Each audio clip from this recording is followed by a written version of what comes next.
Okay, so this is where we left yesterday. हम लोग study कर रहे थे colligative properties, right? Colligative properties are those properties which only depends upon the number of solute particles present in the solution, and it does not sir depend. Screen के आगे कुछ green green आ रहा है.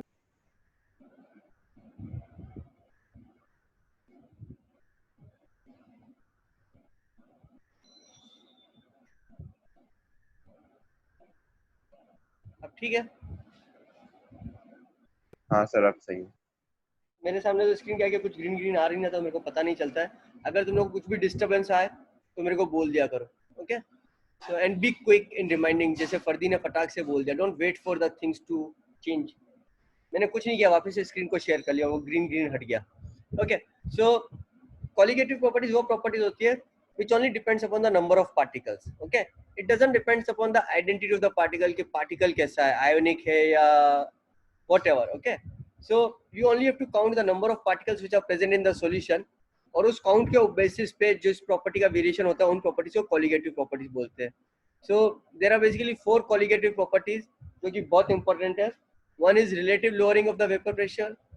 Second is depression in the freezing point, elevation in the boiling point, and the osmotic pressure. Actually, depression in the freezing point and elevation in the boiling point is the result of the lowering of the vapor pressure. बस वही है कि जो lowering of the vapor pressure है ना, जो relative lowering of the vapor pressure है ना, वो भी number of solute particles से related है. वो होना भी चाहिए था, क्योंकि अगर depression the melting point and elevation in the boiling point, दो मतलब मेल्टिंग पॉइंट और बॉइलिंग पॉइंट जो दो प्रॉपर्टी है वो किस पे डिपेंड करता है. Melting point and boiling point purely depends upon vapour pressure, है ना. तो डेफिनेशन ऑफ मेल्टिंग पॉइंट क्या है? अगर अपन नॉर्मल मेल्टिंग पॉइंट की डेफिनेशन को वापस से स्टडी करें तो मेल्टिंग पॉइंट की डेफिनेशन ये है कि at 1 atmosphere when the vapor pressure of the solid becomes equal to the vapor pressure of the liquid, then the solid will start melting.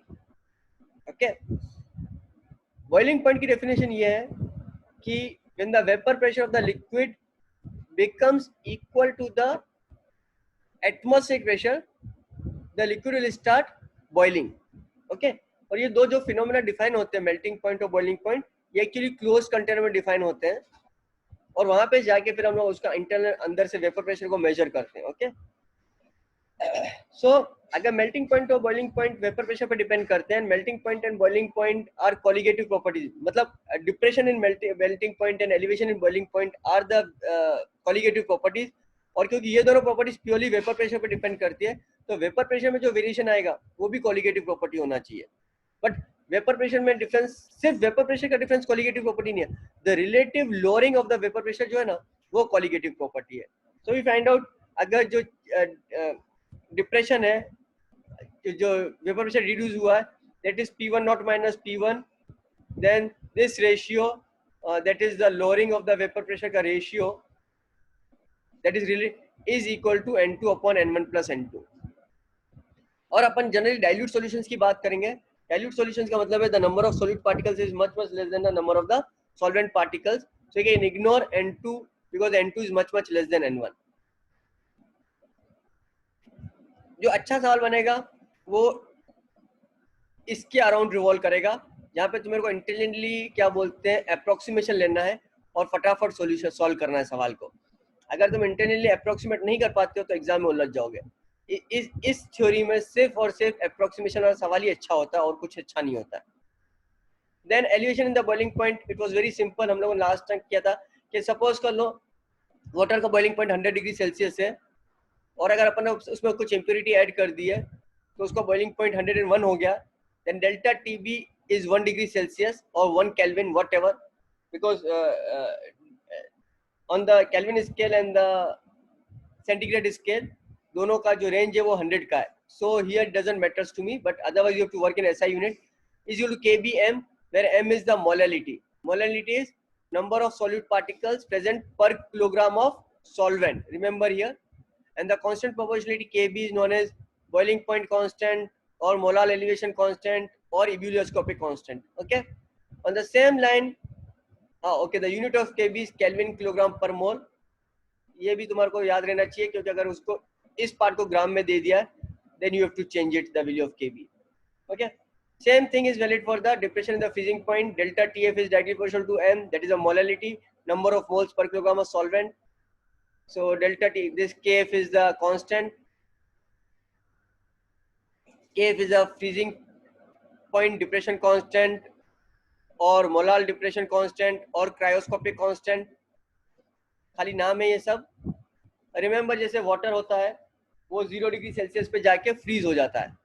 Okay, अब water and some variants of waters are used as coolant in the car. Generally water ही use करते हैं coolant का. Coolant का काम क्या होता है कि वो पूरी कार में जो है ना पाइप्स में रोटेट करता है, फ्लूइड फ्लो करता है और इंजन को कूल करता है. नाउ अगर जैसे अमेरिका और कनाडा में नॉर्थ में या साउथ में एक्सट्रीम नॉर्थ में चलाओगे तो वहां पे तो वाटर 0 डिग्री सेल्सियस में फ्रीज हो जाएगा. तो अगर तुम गाड़ी चलाओगे तो वो कूलेंट तो कार में सर्कुलेट ही नहीं होगा, तो इंजन गर्म हो जाएगा. So what happens is that ethylene glycol और something like that which is added into water which lowers the freezing point of water. यानी कि वाटर 0 डिग्री सेल्सियस पे आइस ना बन के -1 डिग्री सेल्सियस या -2 डिग्री सेल्सियस पे आइस बनेगा. These are known as anti freezing agent. इसको और भी जगह यूज किया जाता है जहाँ पे सड़क पे बर्फ जम जाती है, वहाँ पे एंटी फ्रीजिंग एजेंट को स्प्रे किया जाता है सो दैट बर्फ जो है 0 डिग्री सेल्सियस वापस से पानी बन के फ्लो हो जाता है और रास्ता साफ हो जाता है. Okay, these are simply applications. Remember इसमें जो अच्छा सवाल बनता है ना वो ये बनता है the number of moles of solute dissolved in 1 kilogram of solvent. Okay, तो सॉल्यूट के पार्टिकल्स 1 किलोग्राम ऑफ सॉल्वेंट में होने चाहिए. अब अगर तुमने कुछ सॉल्यूट के पार्टिकल डाले और कुछ सॉल्वेंट अगर फ्रीज हो गया है, तो बचे हुए सॉल्वेंट में ही सॉल्यूट के पार्टिकल्स होंगे. So the trick lies here in these questions is you have to find out कि सॉल्वेंट कितना बचा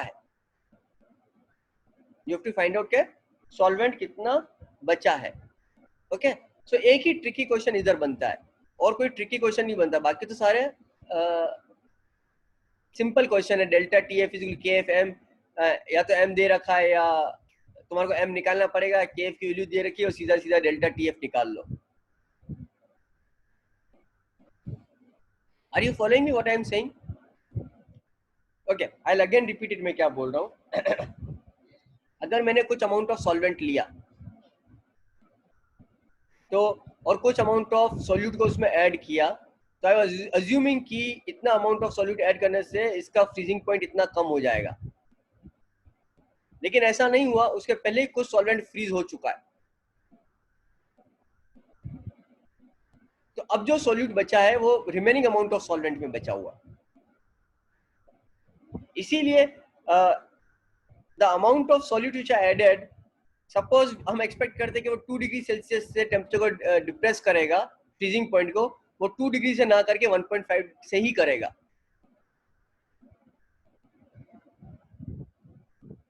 ओके, इज दिस क्लियर? बाकी तो जब तक सवाल सॉल्व नहीं करोगे पता नहीं चलेगा. तो जब हम सवाल सॉल्व करेंगे, मैं करवाऊंगा सवाल सॉल्व क्लास में, तो तुम्हारे को पता चल जाएगा. बट ये समझ में आ गया कि दो जगह में तुम्हारे बता दिए कि ट्रिक कहाँ पे है. एक तो relative lowering of the vapour pressure में ट्रिक है, जहाँ पे तुम लोगों को क्या बोलते हैं अप्रोक्सीमेशन वाली जगह पे थोड़ा सा ध्यान रखना पड़ेगा कहाँ पे अप्रोक्सीमेट करना और कैसे करना है. और एक यहाँ पे है कि अगर पानी पहले से ही कुछ फ्रीज आउट हो गया है तो एक्चुअल सॉल्वेंट कितना बचा है, उस एक्चुअल सॉल्वेंट में ही जो सॉल्यूट ऐड किया है वो डिप्रेस करेगा उसके फ्रीजिंग पॉइंट को. ओके, रिमेंबर थ्योरी पढ़ाते समय थ्योरी को याद करना ज्यादा जरूरी है rather than getting overwhelming questions. क्या मैं सवाल में कैसे अप्लाई करूंगा? अगर तुमने थ्योरी को अच्छे से मेमोराइज कर दिया जो मैं बता रहा हूँ, तो जैसे ही मैं एक भी सवाल करवाऊंगा ना तुम्हारे को, तुम्हारे सारे कॉन्सेप्ट क्लियर हो जाएंगे. लेकिन जब मैं सवाल करवाऊंगा और तुम्हारे को थ्योरी याद नहीं होगी, then it will a big problem. तब तुम यही सोचोगे सर बोल क्या रहे हैं, हमारे को तो हिंदी समझ में आती है और सर इंग्लिश में बात कर रहे हैं. So when you come to the class, जब भी मैं प्रॉब्लम सॉल्व करूंगा यहाँ पे या वहाँ पे इंस्टी पे, जब मैं थ्योरी पूछूंगा तो तुम्हारे को थ्योरी अच्छे से याद होनी चाहिए. then only I will be able to help you in solving the problems. okay, and ये सारी प्रॉब्लम्स हम लोग इंस्टी खुलने के बाद सॉल्व करेंगे जहाँ तक मेरे को लगता है. and very soon we are going to open it. okay, osmotic pressure.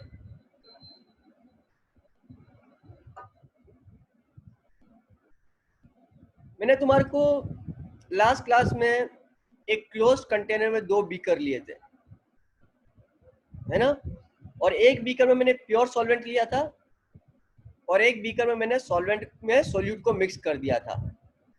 तो प्योर सॉल्वेंट की तो एस्केपिंग टेंडेंसी ज्यादा है, तो प्योर सॉल्वेंट के ऊपर जो वेपर प्रेशर होगा वो ज्यादा होगा, और जिस बीकर में मैंने सॉल्यूट को ऐड किया था उसमें सॉल्वेंट की एस्केपिंग टेंडेंसी कम है। सॉल्यूट है, सॉल्यूट जो है ना मेरा सॉलिड पार्टिकल था, तो सॉल्यूट पार्टिकल तो एस्केप नहीं हो रहा है, अब खाली सॉल्वेंट ही एस्केप हो रहा है। तो जिस जिस बीकर में मैंने सॉल्यूट ऐड किया था उसमें से सॉल्वेंट की एस्केपिंग टेंडेंसी कम है, तो जो लेफ्ट में बीकर लिया था जिसमें प्योर सॉल्वेंट है उसके ऊपर वेपर प्रेशर ज्यादा है, और जो राइट में बीकर लिया है जिसमें सॉल्यूट है उसके अंदर से सॉल्वेंट की एस्केपिंग टेंडेंसी कम है। तो इधर लेफ्ट में वेपर प्रेशर ज्यादा है और राइट में वेपर प्रेशर कम है, तो वेपर क्या करेगी, लेफ्ट से राइट की तरफ मूव होगी। अब लेफ्ट का जो इक्विलिब्रियम है उसके लिए तो हाई वेपर प्रेशर चाहिए, और वेपर्स मूव हो गई है तो यहाँ से और ज्यादा इवोपरेशन होगा, और राइट में जो बीकर था वहां के इक्विलिब्रियम के लिए वेपर प्रेशर कम चाहिए, वेपर्स यहाँ पे माइग्रेट होकर आ गई है तो लिक्विड कंडेंस होना शुरू हो जाएगा। What will happen is, eventually what will happen is, pure solvent पूरा का पूरा इवोपरेट होके जो इम्प्योर सॉल्वेंट था ना उसमें चला जाएगा, लेफ्ट का बीकर पूरा खाली हो जाएगा और राइट का बीकर पूरा भर जाएगा। This is what is basically the because of the difference of the vapor pressure, the solvent migrated from the pure solvent beaker to the impure solvent beaker. Okay, same thing is here in the osmotic pressure. वहां पे हमने vapour face में किया था पूरा, अब यहाँ पे हम लिक्विड फेस में करेंगे। हमने क्या किया है, ओके मैं पहले फिगर बता देता हूँ तुम्हारे को। हमने ये एक ट्यूब लिया है, इस ट्यूब को बीच में से पार्टीशन कर दिया सेमी परमिएबल मेम्ब्रेन से। Okay, so now what is happening is, यहाँ पे प्योर सॉल्वेंट है और यहाँ पे क्या है, सॉल्यूट पार्टिकल्स है सॉल्वेंट में, ठीक है। सो व्हाट इज हैपनिंग इज, पहले वाले केस में क्या था कि यहाँ पे कोई पार्टीशन, यहाँ पे तो फुल पार्टीशन था, हमारी वेपर्स से जो है सॉल्वेंट इधर से इवोपरेट होके इधर आ रहे थे, राइट। वो लाल डॉट तो दिख रहा है तुम लोगों को, मैं जो लाल डॉट मूव करवा रहा हूँ परदीन,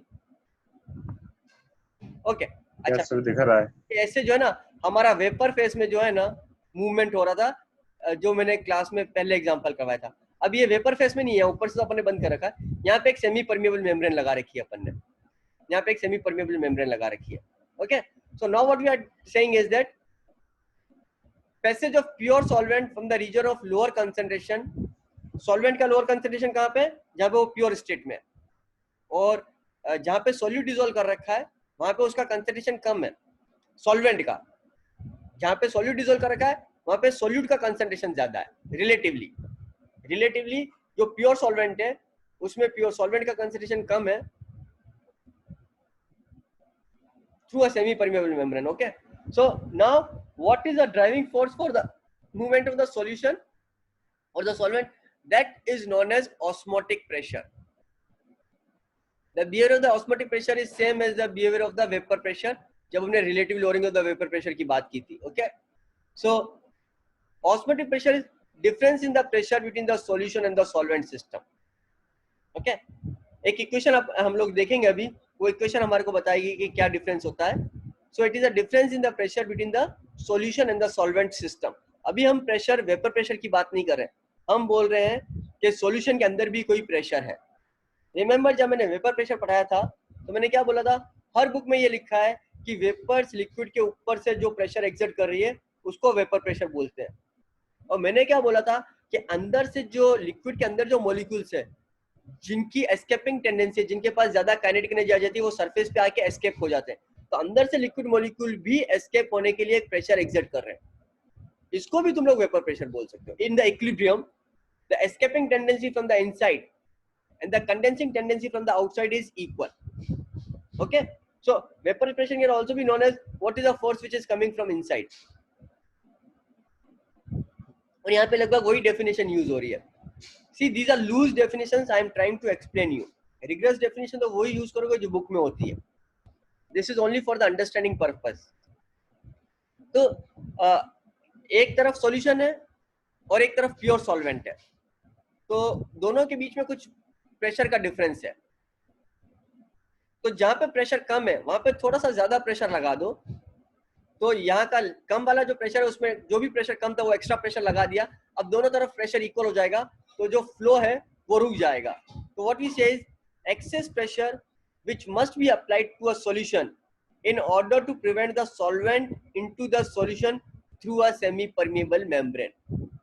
Okay, हमारे को एक एक्स्ट्रा प्रेशर लगाना है which will prevent the solvent from moving from the semi permeable membrane. So उसके लिए एक वेंटॉफ ने एक इक्वेशन बनाई थी डाइल्यूट सॉल्यूशन के लिए, वेंटॉफ साइंटिस्ट का नाम है, और ये इक्वेशन किसके लिए, डाइल्यूट सॉल्यूशंस के लिए, ध्यान रख लेना, कॉन्सेंट्रेटेड सॉल्यूशंस के लिए ना। And the equation is same like our ideal gas equation. Ideal gas equation क्या थी, P V equal to NRT, here also P की जगह अपन पाई लिख लेते हैं बस, pi is known as a pressure, ये पाई अपना वो मैथमेटिक्स का पाई नहीं है, this is our Greek alphabet pi जिसको अपन प्रेशर के लिए यूज कर रहे हैं। पाई into V is nRT, where n is the number of solute particles in the solution. So pi is equal to, अगर मैं number of moles को volume से divide कर दूं, then this C gives me the concentration which is known as molarity of the solution. तो C को अपन बोलते हैं concentration which is the molarity of the solution, number of moles per unit volume. If N2 is the moles of solute, W2 is the weight of the solute, M2 is the molar mass of the solute. Remember, मैंने पहले ही बोला था, colligative properties जो है ना उसका maximum use ये होता है कि उस कॉलिगेटिव प्रॉपर्टी को यूज करके we try to find out the molar mass of the unknown compound. Okay, so यहाँ पे हम ये देख रहे हैं कि if M2 is the molar mass of the solute which may be unknown to us, then the number of moles will be this. So we apply this equation, PV is equal to nRT, P की जगह पाई use करेंगे, N is number of moles, R is gas constant, T is the temperature. We can find out pi 2, M2 sorry, molar mass. Okay, इस equation से अपन molar mass निकाल सकते हैं। और पाई क्या है, दिस पाई को, ये पाई जो है ना ऑस्मोटिक प्रेशर, इसको अपन मेजर करेंगे। कैसे मेजर करेंगे, एक तरफ प्योर सॉल्वेंट ले लिया, एक तरफ सॉल्यूशन ले लिया, now there the flow will start. So एक साइड पे अपन एक्सेस प्रेशर लगा देंगे which will help us to prevent the flow,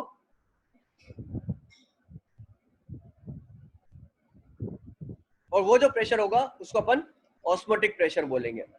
is this clear to everyone, कोई डाउट नहीं है किसी को भी?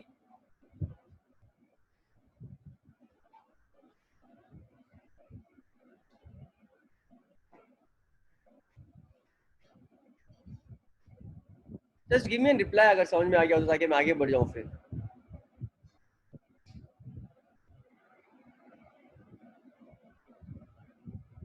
यस सर, आ गया समझ में।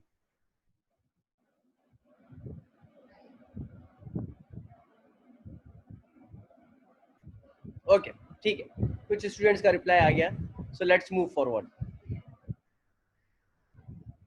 This formula is used to calculate the molar mass of the molecule like protein and polymer experimentally, where pi is the osmotic pressure, V is the volume of the solution, N is the number of moles of solute that is dissolved, R is the gas constant, इसको solution constant बोल दिया है, T is the absolute temperature। Clear हो गया ये तो मैंने पहले ही बता दी थी सब चीजें। Okay, so now we define another term which is known as isotonic solution. Remember, जब कुछ स्टूडेंट्स रिप्लाई करते हैं और बाकी स्टूडेंट्स रिप्लाई नहीं करते हैं, the message which comes is बाकी स्टूडेंट्स ध्यान से सुन नहीं रहे या अटेंटिव नहीं है क्लास में। एक यस लिखना या नो लिखने में ज्यादा टाइम नहीं लगता है। It's better give me a reply. Isotonic solutions, a pair of solution having same osmotic pressure are known as isotonic solutions. तो जब ऐसे दो सॉल्यूशन ले लेंगे जिनको सेमी परमिएबल मेम्ब्रेन से सेपरेट आउट कर देंगे तो नो ऑस्मोसिस ऑकर्स।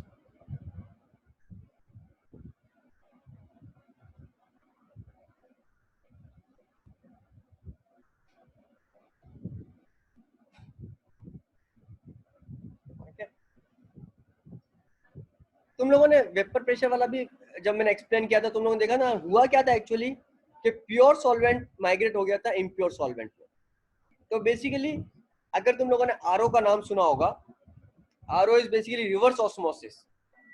मतलब हम अब दूसरी साइड पे ज्यादा प्रेशर डेवलप करेंगे, ताकि अभी क्या होता कि pure solvent was migrating to impure solvent, reverse में क्या हो जाएगा, इम्प्योर जो सॉल्यूशन वाला पार्ट है उस सॉल्यूशन वाले पार्ट में से, हाथ क्या उठा रहा है, सीधा सीधा बोल देना फरदीन।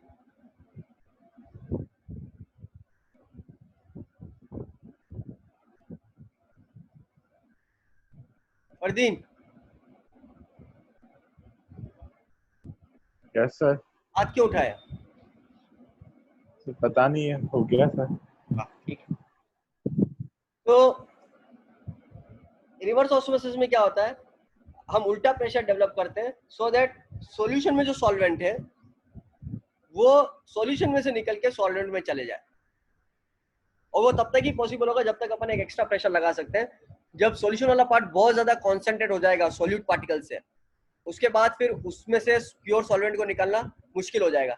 इसीलिए तुम आरओ में देखोगे कि जब अपन एक गिलास पानी प्योर निकालते हैं तो एक गिलास पानी का वेस्टेज हो जाता है। तो एक गिलास पानी जो वेस्ट होता है ना, उसमें सॉल्यूट का कॉन्सेंट्रेशन बहुत ज्यादा हो जाता है। अब उसमें से प्योर सॉल्वेंट निकालने के लिए अपने को इतना ज्यादा रिवर्स प्रेशर लगाना पड़ेगा, which is not economically feasible. Is this clear? Is this clear to everyone? Okay, so let's move. Now I said that colligative properties depends upon the number of particles added in the solution. तो let's say तुमने assume किया कि तुमने जितना भी gram of particle add किया है, जो भी सॉल्यूट ऐड किया है, it will produce x number of particles. जब वो मॉलिक्यूल उसका ब्रेक हो जाएगा, मॉलिक्यूल उसके मॉलिक्यूल्स बन जाएंगे, but that may not happen. Okay, so for those solutions Van 't Hoff introduced another factor I, which is known as, sorry, Van 't Hoff introduced another factor I, which is known as Van 't Hoff factor. And when will this happen? When the particles will either dissociate or associate in the solution. Okay, और जब वो dissociate और associate हो जाएंगे और जब तुम उसका मोलार मास कैलकुलेट करोगे, you will get the abnormal molar mass. Now, how do you know that this molar mass is abnormal? क्योंकि साइंटिस्ट एक तरीके से मोलार मास कैलकुलेट नहीं करते, साइंटिस्ट बहुत सारे तरीके से मोलार मास कैलकुलेट करते हैं। तो बाकी सब तरीके से मोलार मास, सपोज m आ रहा है और इधर मोलार मास m डैश आ रहा है, then scientists can conclude that m dash is abnormal. Then they will try to figure out this Van 't Hoff का कुछ यहाँ पे हो रहा है। दो ही चीजें पॉसिबल है, या तो एसोसिएट हो जाएंगे पार्टिकल्स या वो डिसोसिएट हो जाएंगे। तो in order to account for all the abnormal cases, Van 't Hoff introduced a factor I known as Van 't Hoff factor. What is Van 't Hoff factor? I is the normal molar mass divided by abnormal molar mass. Normal molar mass तो जो बाकी experiment के result से पता चला है। Abnormal molar mass, suppose तुमने osmotic pressure वाली इक्वेशन यूज की है और तुमने मोलार मास कैलकुलेट किया है, then I is that factor. और it is observed colligative property upon calculated colligative property. Suppose तुमने कोई substance add किया है and you assume that उसका molar mass m है, तो उससे तुमने colligative property calculate कर ली कि depression in the freezing point will be 1 degree Celsius, okay, by 1 degree Celsius. And और जब तुमने उसको observe किया तो 1 डिग्री की जगह 2 डिग्री आ रहा है, 0.5 डिग्री आ रहा है, then we say that is observed colligative property. Okay, clear? And because these things are related to the number of mole particles, so we can say that observed is basically total number of moles of particles after association or dissociation, and number of moles particles before association and dissociation. ये तीन चीजें तुम्हारे को बहुत crystal clear होनी चाहिए आई की value निकालने के लिए। सवाल सॉल्व करने के लिए जो जरूरत है वो डेरिवेशन का पार्ट है। एक डेरिवेशन मैं करूंगा एक डेरिवेशन होमवर्क के लिए रखेंगे, so that you get the result कैसे डिराइव करना है। ओके, सो यहाँ पे दो पॉसिबिलिटीज है ना, या तो एसोसिएट हो रहा है या डिसोसिएट हो रहा है। इजी पार्ट डिसोसिएशन है, तो इजी पार्ट मैं कर लूंगा, डिफिकल्ट पार्ट एसोसिएशन है, तो डिफिकल्ट पार्ट होमवर्क में छोड़ देते हैं। ठीक है फरदीन? Yes sir. हाँ, तेरे को क्या है, तूने तो पहले से ही किया हुआ है। मुदित, सर देना है तो दे दो सर, अब क्या कर सकते हैं। अब क्या कर सकते हैं करना तो पड़ेगा। ओके, तो डिसोसिएशन को कंसीडर करते हैं। जैसे आपने जो तुम लोगों ने सॉल्ट्स पढ़े हैं, NaCl, KCl, है ना, जो इनऑर्गेनिक सॉल्ट्स है, जब या NaOH बेस है या HCl एसिड है, जब इसका डाइल्यूट सॉल्यूशन बनाते हैं, जैसे पानी में इसको डालते हैं, तो what happens is they dissociate. NaCl को पानी में डालोगे तो Na+ और Cl- में डिसोसिएट हो जाएगा। And for this ionic salts at low concentration the dissociation is nearly 100%, है ना। फॉर एग्जाम्पल, अगर अपन ने KCl लिया और अगर उसका 100% डिसोसिएशन कर दिया, तो तुमने तो 1 मोल ऑफ KCl डाला था, according to you have added 2 moles of KCl, तो तुम्हारा 1 मोल ऑफ KCl, तो तुम्हारे को सॉल्यूशन में जितने पार्टिकल मिलने चाहिए 1 मोल मिलने चाहिए। बट एक्चुअली क्या हुआ, KCl पानी में जाकर डिसोसिएट हो गया और हर एक पार्टिकल के लिए 2 पार्टिकल मिल गए, K+ 1 पार्टिकल मिला और Cl- 1 पार्टिकल मिल गया। Okay, so you are assuming that the number of moles in the solution is 1, but actually number of moles in the solution कितने हो गए, 2। तो तुमने 1 मोल ऑफ सोल्यूट को डिसोल्व किया था 1 किलोग्राम ऑफ वाटर में, और तुम्हारे को एक्चुअली K+ और Cl- के टर्म्स में 1 मोल ऑफ K+ मिला और 1 मोल ऑफ Cl- मिला, और दोनों बिल्कुल अलग अलग है। तो तुम्हें 1 किलोग्राम ऑफ सॉल्वेंट एक्चुअली कितने पार्टिकल्स मिले, 2 मोल्स ऑफ पार्टिकल्स मिले। तो अगर 1 मोल से पानी का फ्रीजिंग पॉइंट 1 डिग्री सेल्सियस कम होना चाहिए था, तो 2 मोल से पानी का फ्रीजिंग पॉइंट 2 डिग्री सेल्सियस कम हो जाएगा। Okay, because it depends upon molality, and molality is what, number of moles per kilogram of solvent. Kilogram of solvent तो चेंज ही नहीं हुआ है, चेंज हो गया number of moles. So this is the abnormal behaviour where your freezing point which was assumed to be lowered by 1 degree Celsius is actually lowered by 2 degree Celsius। क्यों? क्योंकि dissociation हो गया ना। Here this was very easy, तुम्हारे को कुछ नहीं करना पड़ेगा। जब मैं KCl और NaCl और ऐसे सॉल्यूट यूज करूंगा जिनका 100% डिसोसिएशन हो जाता है, यू नो कि ये कितने पार्टिकल्स देगा। Okay, but if the dissociation is not 100%, यहाँ पे तुम्हारा केमिकल इक्विलिब्रियम आ जाता है। If alpha is the degree of dissociation, okay, then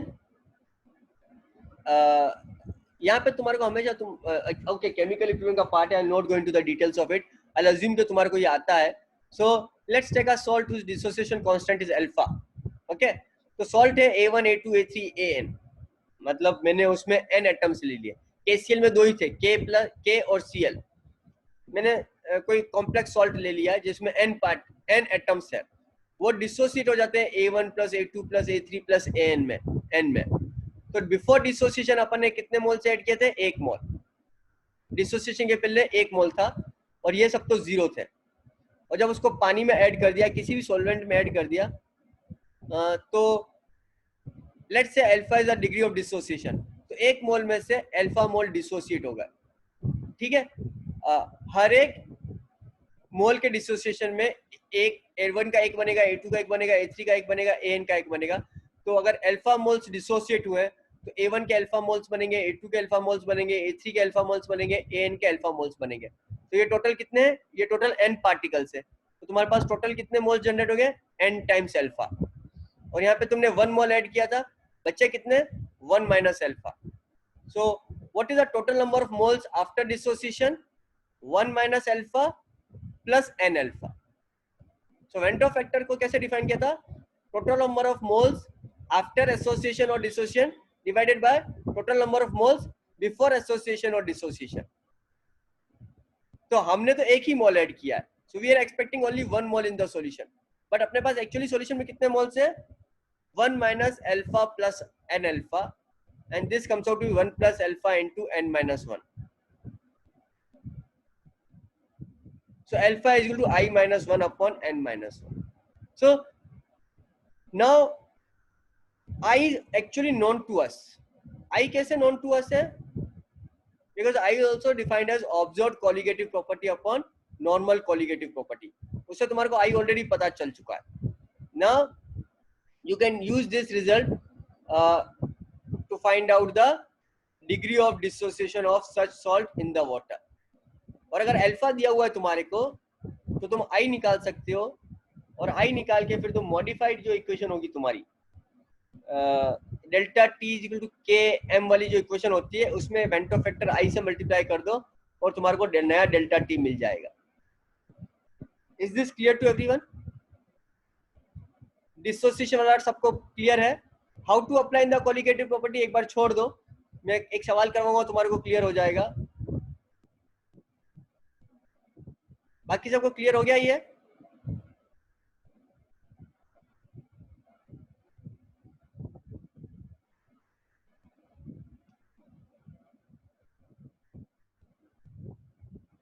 okay, so now comes association.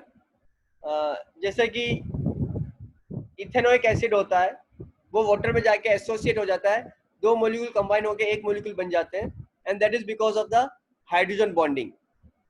Okay, तो अब जरूरी है कि 100% एसोसिएशन हो, कि अगर अपन ने 100 मॉलिक्यूल ऐड किए हैं तो हर दो कंबाइन होकर 50 मॉलिक्यूल बचे. जरूरी नहीं ऐसा हो. जैसे जरूरी नहीं कि हर मॉलिक्यूल डिसोसिएट हो जाए, जरूरी नहीं कि हर मॉलिक्यूल एसोसिएट भी हो जाए.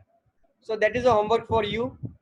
If alpha is a degree of association, then you have to find out the relation between the Ventro factor I and the degree of association alpha. Okay, so that is a homework for you.